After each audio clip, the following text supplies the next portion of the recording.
आज मुंबईसह राज्यभरात धुळवडीचा उत्साह. होलिका उत्सवानंतर रंगणार धुळवडीचे रंग. आज भारतातलं वर्षातलं पहिलं चंद्रग्रहण. मुंबई विदर्भासह कोकणातून पाहता येणार ग्रहण. इराण खोटारडा शरण आल्याशिवाय सुटका नाही. डोनाल्ड ट्रम्प यांचा इराणला इशारा.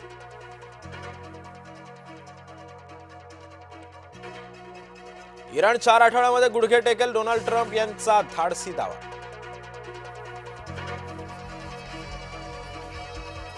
बेंजामिन नेतन्याहू यांनी केला युद्ध क्षेत्राचा दौरा. जेरुसलेम इथं इराणकडून हवाई हल्ले.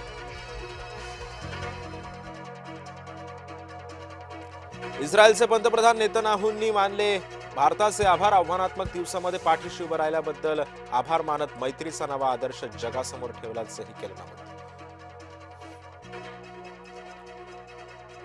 इराण विरोधात ब्रिटनही युद्धामध्ये उतरला. अमेरिका इस्रायलच्या मदतीला ब्रिटन. पंतप्रधान कीर स्टारमर यांची घोषणा. व्लादिमीर पुतीन झाले सक्रिय. पुतीन यांचा यूएईच्या अध्यक्षांना फोन. यूएईवरील हल्ल्याबाबत पुतीन यांच्याकडून चिंता व्यक्त. इराणकडून इस्रायलला प्रत्युत्तर. जेरुसलेम शहरावर मोठा हल्ला. परिसरामध्ये धुराचे लोट. नागरिकांची धावपळ. मुसलमान असूनही दुबईची भूमिका बघायची. इराणचा संताप. दुबईवर बॉम्ब वर्षाव सुरूच.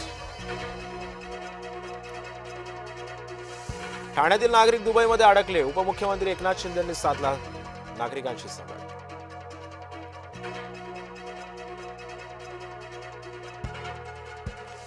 खामेनीच्या हत्येचा बदला घेणं सुरूच. उरल्या सुरल्या ताकदीनिशी इराणकडून प्रतिहल्ले. इराणचा अमेरिकी तळावर क्षेपणास्त्रांना हल्ला.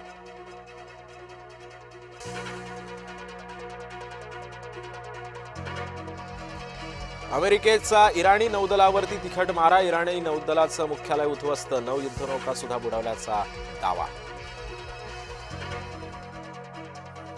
इराणकडून जेरुसलेम लक्ष्य. ज्यूचं श्रद्धास्थान असलेल्या जेरुसलेम परिसरामध्ये धुराचे लोट.